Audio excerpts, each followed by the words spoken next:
সুন্দর, চরিত্র সবচেয়ে বেশি সুন্দর। আল্লাহ নবী গঠনটাও মানুষের মধ্যে সবচেয়ে বেশি সুন্দর। তাহলে চরিত্র সুন্দর, গঠন সুন্দর, আবার চেহারা মোবারক সবচেয়ে সুন্দর। দৃষ্টান্ত নাম্বার 2, তিরমিজির হাদিস 3638 নম্বর হাদিস। আল্লাহ নবীর চেহারা মোবারক একবারে গোল ছিল না। কি ছিল না? বরং চেহারার মধ্যে গোল গোল একটা ভাব ছিল। একেবারে গোল ছিল না, গোল গোল মতো ভাব, আবার একেবারে লম্বাও না। তাহলে কেমন? এমন আল্লাহ রাসূল সাল্লাল্লাহু আলাইহি ওয়াসাল্লামের এটাই সৌন্দর্যতা। একেবারে গোল না, আবার একেবারে লম্বা না। তাহলে কেমন? তিনি কি এমন সুন্দর আল্লাহ তাকে বানাইছে, নিখুঁত, কোন খুঁত খুঁজে পাবেন না। ঠিক একটা চেহারা হুজুর এরকম না হয়ে এমন হইল হইতো, এমন হইল হইতো। আল্লাহ ঠিক নিখুঁত আমার নবীকে সুন্দর বানাইছে। আপনি কোন খুঁত ধরতে পারবেন না।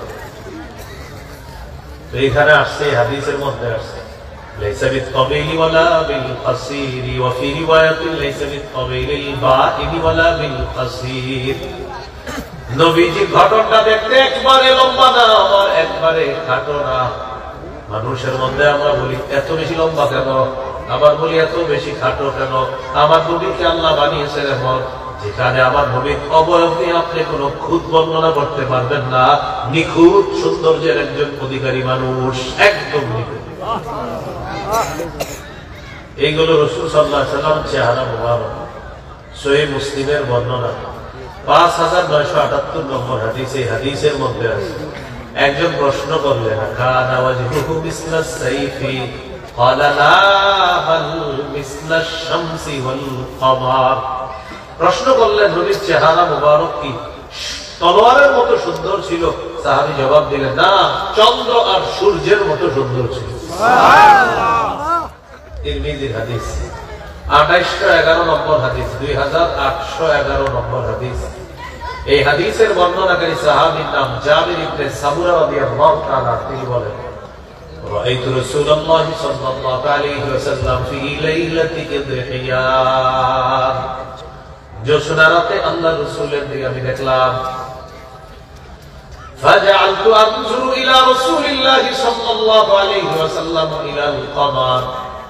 জোছনা রাতে আল্লাহ নবীকে দেখলাম, একবার আল্লাহ নবীর দিকে তাকায়, আবার আকাশের চাঁদের দিকে তাকায়, একবার নবীর দিকে তাকায়, আবার চাঁদের দিকে তাকায়। নবী চাঁদ, নবী চাঁদ। সাহাবী বলেন, আল্লাহর কসম, হুয়া আহসানু ইনদি মিনাল কমার। তিনি চাঁদের চাইতে অনেক বেশি সুন্দর। সুবহানাল্লাহ। রাসূল সাল্লাল্লাহু আলাইহি ওয়াসাল্লাম চাঁদের চেয়ে বেশি সুন্দর। আল জামিউস সগীর 6475 নম্বর হাদিস। ইয়াতালাল্লাহু ওয়াজহুহু তালাল্লুআল কমারি লাইলাতাল বাদ। পূর্ণিমার রাতের চাঁদ যেমন সুন্দর, এই চাঁদ দেখতে যেমন সুন্দর লাগে, নবী যখন আমাদের মাঝে থাকতেন মনে হতো আকাশের পূর্ণিমার চাঁদ আমাদের সামনে বসা। পূর্ণিমার চাঁদের মতো এরকম সুন্দর ছিলেন রাসূল সাল্লাল্লাহু আলাইহি ওয়াসাল্লাম। এইগুলো চেহারা মোবারক। চেহারার মধ্যে কপাল আছে, ভুরু আছে, চোখ আছে, নাক আছে, গাল আছে, দাঁত আছে, দাড়ি আছে। এগুলো কেমন ছিল? মন দিয়ে শুনে। কানা রাসূলুল্লাহ সাল্লাল্লাহু আলাইহি ওয়াসাল্লাম, রাসূলুল্লাহ সাল্লাল্লাহু আলাইহি ওয়াসাল্লাম ছিলেন, এই যে কপালটা ওয়াসিআল জাবিন, কপালটা ছিল চওড়া প্রশস্ত। কপাল ছিল কি? চওড়া প্রশস্ত। আযাজ্জাল হাওয়াজিব, ভুরুগুলা ছিল বক্র, দুই ভুরু। সাওয়াবিগা, দুই ভুরুর মাঝখানে ফাঁকা ছিল। ফি গায়রি কারনিন বাইনাহুমা আইরকুন, দুই ভুরু ঘন ভুরু ছিল, মাঝখানে একটা ছোট্ট রগের মতো ছিল। ইউদিরুহুল গাদাব, নবী যখন রাগ করতেন, এই রাগ দুই ভুরুর মাঝখানের রগটাকে ফুলিয়ে দিত, স্ফীত করে তুলতো, চেহারার সৌন্দর্য আরো বাড়ায় যেত। সুবহানাল্লাহ। মাঝখানে একটা ছোট্ট রগের মতো ছিল। এটা গেল ভুরু। রাসূল সাল্লাল্লাহু আলাইহি সাল্লামের ভুরুর নিচে চোখ কেমন ছিল? তিরমিজির বর্ণনা 3638 নম্বর হাদিস। কানা রাসূলুল্লাহ সাল্লাল্লাহু আলাইহি ওয়াসাল্লাম আযীমাল আইনাইন। কোরআনের মধ্যে আছে জান্নাতীদেরকে আল্লাহ যে হুর দান করবেন, এই হুররা হবে ডাবর ডাবর চোখ বিশিষ্ট হুর। আমাদের নবীকে দুনিয়াতেই আল্লাহ ডাগর ডাগর চোখ বিশিষ্টের অধিকারী বানিয়েছেন। দুনিয়াতেই ডাগর ডাগর চোখের অধিকারী বানিয়েছেন। চোখের মনি ছিল কালো, মনি ছিল কালো, চোখের ভিতরে যে মনি এটা ছিল কি কালো। জাবের রাদিয়াল্লাহু তাআলা আনহু বলেন, নাযারতু ইলা রাসূলিল্লাহি সাল্লাল্লাহু আলাইহি ওয়াসাল্লাম কুলতু আকহালাল আইনাইন ওয়া লাইসা বিআকহালা। আমি রাসূল সাল্লাল্লাহু আলাইহি সাল্লামের দিকে তাকাইলাম, তাকায় আমি মনে করলাম তার চোখের মধ্যে মনে হয় সুরমা দেওয়া। ভালো করে তাকায় দেখি সুরমা দেওয়া না, এর মানে হলো অন্য মানুষ সুরমা লাগাইলে চোখ যেমন সুন্দর হয়, আল্লাহ আমার নবীকে সুরমা ছাড়াই সুরমাওয়ালা চোখের মতো সুন্দর চোখ বানায়। এই ছিল চোখ মুবারক। রাসূল সাল্লাল্লাহু আলাইহি ওয়াসাল্লাম নাক কেমন ছিল? আফদাল ইলনিনা, নাকটা ছিল সামান্য একটু উঁচা, সামনে একটু হালকা উঁচা। লাহু নূরুন ইয়ালু, নাকের মাথায় মনে হতো একটা আলো উদ্ভাসিত হয়। এই আলো শুনে আবার অন্য কিছু মনে করেন না। আমাদের মসজিদের ইমাম সাহেবের চেহারাটা মাশাআল্লাহ যে নূরানি, মানে কি উনি নূরের তৈরি হয়ে গেছে ইমাম সাহেব? আরে বলেন না, আপনারা টেনশনে বলেন ইমাম সাহেব কি নূরের তৈরি? আপনার ইমাম সাহেবের ব্যাপারে অন্তত বলেন। এই এলাকার মাদ্রাসার হুজুর দেখলেন, বললেন মাশাআল্লাহ চেহারাটা এত ভালো লাগে, নূরানি, মানে উনি নূরের তৈরি। বুঝছেন? আচ্ছা, বুঝলে তো বুঝিয়ে দিন। তো বলতেছে নাকের মাথায় একটা আলো উদ্ভাসিত হতো। রাসূল সাল্লাল্লাহু আলাইহি ওয়াসাল্লামের নাক ছিল হালকা উঁচু, দুই পাশে গাল, সাহলাল খাদ্দাইন, এই গাল দুইটা ছিল সমান। কাত্তাল লিহিয়া, গালের মধ্যে ঘন দাড়ি ছিল, গাল ভর্তি ঘন দাড়ি ছিল। রাসূল সাল্লাল্লাহু আলাইহি ওয়াসাল্লামের মুখের ভিতরের এই দাঁত, থুতু, কুলি করা, ফু দেওয়া, এগুলা কেমন ছিল? মুফাল্লাজাল আসনান, দাঁতগুলার মাঝে মাঝে হালকা হালকা একটু ফাঁকা ফাঁকা মনে হতো আল্লাহ প্রদত্ত। কথা বললে মনে হতো মণিমুক্তা ওই ফাঁকা দিয়ে বের হয়।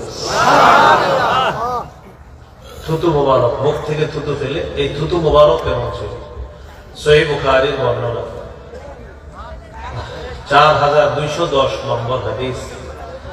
এই হাদিসের মধ্যে আছে عن سهل بن سعد رضي الله تعالى عنه قال قال رسول الله صلى الله عليه وسلم يوم خيبر, খায়বার যুদ্ধের দিন রাসূল সাল্লাল্লাহু আলাইহি সাল্লাম বললেন, লা উতিয়ান্না রায়াতা গাদান রাজুলান ইফতাহুল্লাহু আলা ইয়াদাইহি ইউহিব্বুল্লাহ ওয়া রাসূলুহু ওয়া ইউহিব্বুহুল্লাহু ওয়া রাসূলুহু।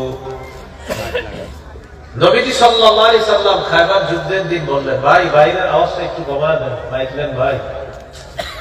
মাইক নেন নাই ভাই? হ্যাঁ, মাইক নেন নাই না, মাইক নেন, আমাদের ঝামেলা ফেলে দিয়েছে। আপনাদেরকে বয়ানটা আমি ক্লাস করানোর মতো উচিত ছিল, কিন্তু আমি ক্লাস করাতে পারতেছি না। বাইরের আওয়াজ বানায় দিয়েছে, মানুষ বলবে মাইক ভালো, এই জন্য কেন যেমন করে এরা বারবার। শুরুতে প্রায় 22 মিনিট ঠিক ছিল, 22 মিনিট পরে কি যেন একটা করছে, শুরু হয়ে গেছে চারদিকে কিয়ামত। আচ্ছা শোনেন, রাসূলুল্লাহ সাল্লাল্লাহু আলাইহি ওয়াসাল্লাম কোন জায়গায় ছিলেন? মুখের ভিতরে থুতু। খায়বার যুদ্ধের দিন একটা ঘোষণা করলো, লা উতিয়ান্না রায়াতা গাদান রাজুলান ইফতাহুল্লাহু আলা ইয়াদাইহি ইউহিব্বুল্লাহ ওয়া রাসূলুহু ওয়া ইউহিব্বুহুল্লাহু ওয়া রাসূলুহু। খায়বার যুদ্ধের দিন আল্লাহ নবী ঘোষণা করলেন, আগামীকাল এমন এক ব্যক্তির হাতে পতাকা দিব, যার হাতে আল্লাহ তাআলা খায়বারের বিজয় দান করবেন। এই ব্যক্তি এমন এক ব্যক্তি যে আল্লাহকে আর তার রাসূলকে ভালোবাসে, আল্লাহ এবং তার রাসূলও তাকে ভালোবাসে। আল্লাহ এবং তার রাসূলও তাকে ভালোবাসে। সাহাবীরা রাতের বেলা ঘুমায় না, জল্পনায় কাটায় দেয় কারে দিবে।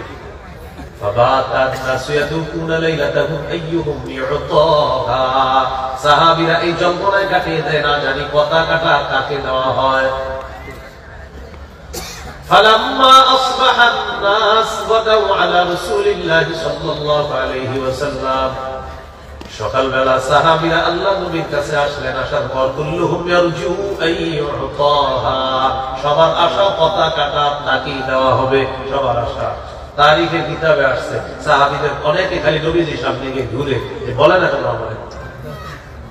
ওমর ফারুক রাদিয়াল্লাহু তাআলা আনহুর ব্যাপারে কেউ কেউ লিখেছেন, তিনিও গিয়ে ঘুরে সামনে একটু বারবার সামনে যায় যে আমাদের বলো বলে না।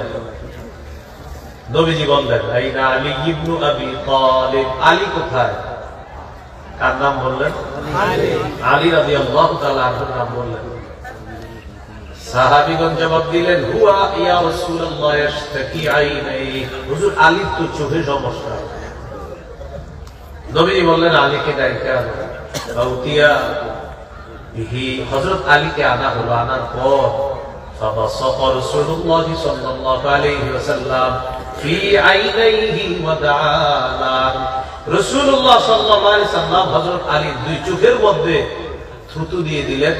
থুতু দেওয়ার পর নবী আলীর জন্য দোয়া করলেন, সাথে সাথে তার চোখ দুইটা ভালো হয়ে গেল। কাআল্লাম ইয়াকুনিহি ওয়াজাউন, যেন এই দুই চোখে কোনোদিনও কোনো অসুস্থতা হয় না। সুবহানাল্লাহ।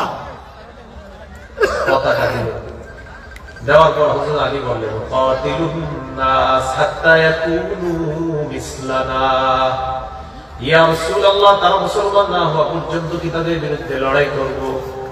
নবী বললেন উনফুজ আলা রিসলিকা হাত্তা তানজিলা বিসাহাতিহি, আপন অবস্থায় যাও, ওই এলাকায় গিয়ে অবতরণ করবা। সুম্মা দুরুহুম ইলাল ইসলাম, মানুষকে ইসলামের পথে দাওয়াত দিবা, ইসলামের পথে মানুষকে দাওয়াত দিবা। শোনো আলী, লা ইয়াহদিয়াল্লাহু বিকা রাজুলান ওয়াহিদা খায়রুল লাকা মিন আইয়াকুনা লাকা হুমুরুন নাম, আরবের মহামূল্যবান লাখ কোট তোমার হওয়ার চাইতে একটা মানুষ আল্লাহ তোমার দ্বারা যদি হেদায়েত দেয়, ওই মহামূল্যবান লাল কোটের চাইতে আরো দামি কাজ তোমার দ্বারা আল্লাহ করছে। সুবহানাল্লাহ। এই হাদিসে জানলাম থুতু হযরত আলীর চোখে দিছে, আলী রাদিয়াল্লাহু তাআলা চোখ আল্লাহ ভালো করে দিয়েছে। নবীজি সাল্লাল্লাহু আলাইহি সাল্লামের কুলি কেমন ছিল? কুলি করে আমরা কুলি করি, কুলি কেমন ছিল? মুসনাদ আহমদ হাদিসের কিতাব 18838 নম্বর হাদিসে, হাদিসের মধ্যে আছে ওতিয়া রাসূলুল্লাহ সাল্লাল্লাহু আলাইহি ওয়াসাল্লাম মিনাল মিম্মা, আল্লাহ নবীর কাছে পানি ভর্তি বালতি আনা হলো।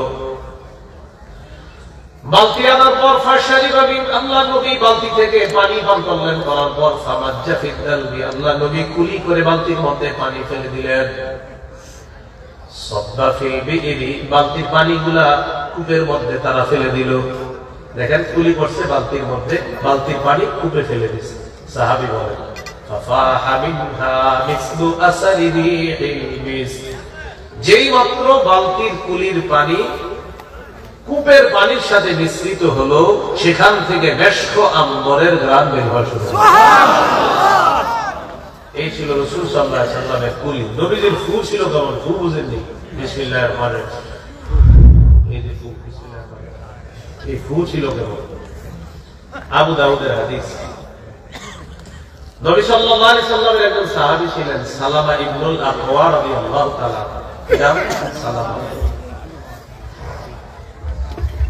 তিনি দৌড়াইয়া এত দ্রুত দৌড়াইতে পারতেন, তিনি দৌড়াইতে দৌড়াইতে ঘোড়া দিয়ে যারা যাইতো তাদেরকেও পিছনে ফেলে দিতে পারতেন। আপনি ঘোড়া দিয়ে দৌড়াবেন, তিনি দৌড়াইতে দৌড়াইতে আপনার ঘোড়া পিছনে ফেলে দিবেন।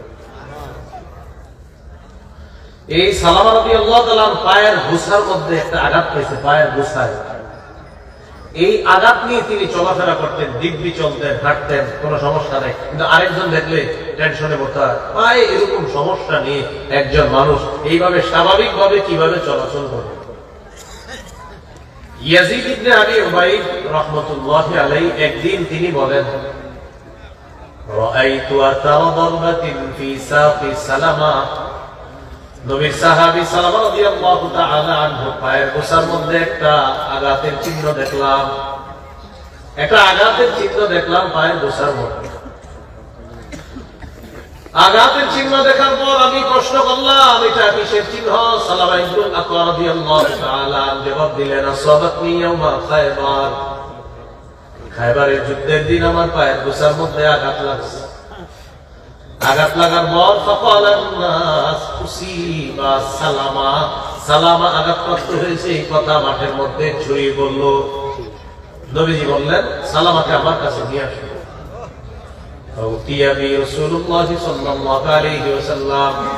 আমাকে আল্লাহ নবীর কাছে নিয়ে যাওয়া হয়, নবীজি আমার ওই পায়ের গোসায় আঘাতের জায়গায় 3টা ফু দিয়ে দিছে। ফু দেওয়ার পর থেকে এখন পর্যন্ত আমি আমার ওই আঘাতের জায়গায় কোনো ব্যথা অনুভব করি না। এই ছিল রাসূল সাল্লাল্লাহু আলাইহি সাল্লামের ফু। তাহলে নবীজি সাল্লাল্লাহু আলাইহি সাল্লামের থুতু গেল, ফু গেল। রাসূল সাল্লাল্লাহু আলাইহি সাল্লামের এই হলো মুখের বর্ণনা। গলাটা কেমন ছিল? গলা এটা হলো একটা রূপার প্লেট। বলেন কিসের প্লেট? এই রূপার প্লেটের উপরে একটা মণি মুক্তা আপনি বসায় দিলেন। সৌন্দর্য কি কমবে না বাড়বে?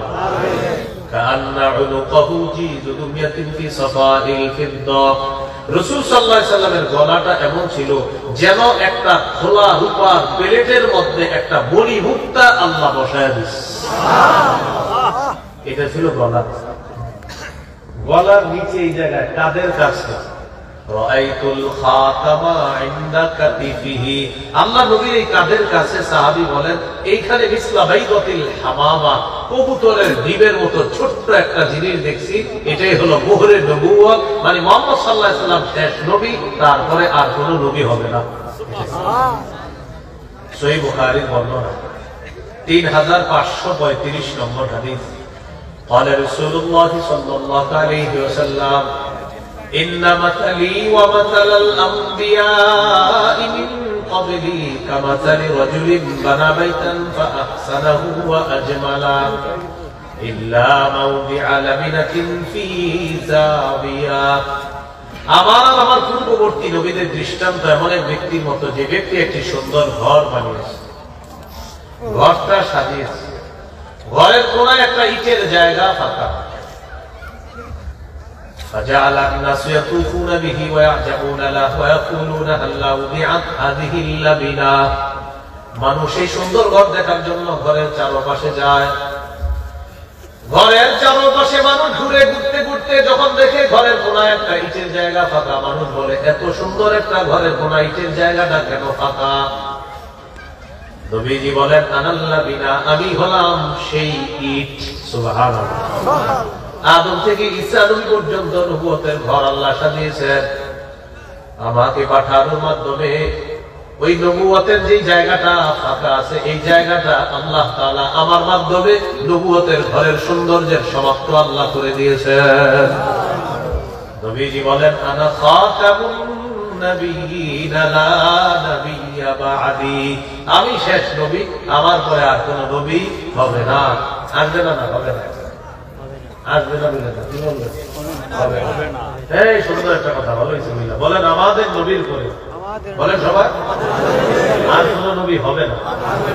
একবার বলেন হবে না, আবার বলেন আবার বলেন বলেন ঈসা নবী আমাদের নবীর আগে নবী হয়েছে, তিনি নতুন করে আর নবী হবেন না। মৃত্যু বরণ করার জন্য কিয়ামতের আগে তিনি দুনিয়াতে আসবেন। আসলেও বলেন তিনি নতুন করে যে নবী হবে এমনটা না, বলেন তিনি আগে থেকেই নবী, তিনি আমাদের নবীর আগের নবী। আমাদের নবীর পরে নবী হয় নাই, হবে না, হতে পারে না, হওয়ার সম্ভাবনাও নাই। কেউ যদি সন্দেহ করে তার ঈমান নাই, তার অনুসারী যারা তারা কাফের। কোন মুসলমান মার্কা মুনাফিক যদি বলেন অথবা মুনাফিক রূপী কোন মুসলিম যদি তাদেরকে সমর্থন করে তারাও কাফের। আমাদের নবীর পরে নবী আবার ধোকাবাজ তো আপনারই ধোকা দিবে এই জায়গায়। আপনারা বারবার বলবে তোমাদের নবীর পরে আর নবী আসবেন, আপনি বলবেন হবে না। হ্যাঁ বলবে আসবেন, আপনি বলবেন হবে না। হ্যাঁ বলবে আসবেন, আপনি বলবেন হবে না। এবং ঈসা নবী তখন বলবেন ভাইয়া ঈসা নবী আসলে আপনার সমস্যা কি সেটা বলবেন। বলে তোমরা না বলো নবীর পরে নবী আসবে না, আপনি বলবেন আমরা বলি নবীর পরে নবী হবে না। কি বলি? হ্যাঁ ঈসা মনে রাখবে, বুঝে আসছে না? নবীর পরে নবী হবে না, এটা মাথা রাখতে হবে সবাই। তুমি বইলা ভালো হয়েছে, সুন্দর একটা কথা আমরা শিখছি, আমাদের নবীর পরে নবী হবে না, এইটা হলো আমাদের আকীদা। তিরমিজির হাদিস 2272 নম্বর হাদিস। এই হাদিসের মধ্যে আছে قال رسول الله صلى الله عليه وسلم إن الرسالة والنبوة قد انقطعت فلا رسول بعدي ولا نبيا। নবীজি বলেন রিসালাত এবং নবুয়তের ধারাবাহিকতা এটা শেষ হয়ে গিয়েছে, এটা শেষ, এটা সমাপ্ত হয়ে গিয়েছে, এটা বন্ধ হয়ে গিয়েছে, আমার মাধ্যমে এটা সমাপ্ত আল্লাহ করে দিয়েছেন। অতএব আমার পরে আর রাসূল হবে না, নবী হবে না, আমার পরে আর রাসূল হবে না, নবী হবে না, এটা নবীজি বলে দিয়েছেন। ওয়ালাকিনিল মুবাশশিরাত, তবে সুসংবাদ থাকবে। বলেন কি থাকবে? সুসংবাদ। সাহাবীরা প্রশ্ন করলেন মাল মুবাশশিরাত ইয়া রাসূলুল্লাহ, সুসংবাদ কি জিনিস আপনার কাছে জানতে চাই। নবীজি বললেন রুকিয়াল মুসলিমি, মুসলমানের স্বপ্ন হলো সুসংবাদ। হাদিসে আসছে ইদা তাওয়ালা জামান লাম তাকাদ রুকিয়াল মুমিনি তাকযিব, কিয়ামত যত নিকটে আসবে মুমিনের স্বপ্ন তত সত্য হবে, ততই সত্য হবে মুমিনের স্বপ্ন। তিরমিজির হাদিস 2219 নম্বর হাদিস। قال رسول الله صلى الله عليه وسلم لا تقوم الساعة حتى تلحق قبائل من أمتي بالمشركين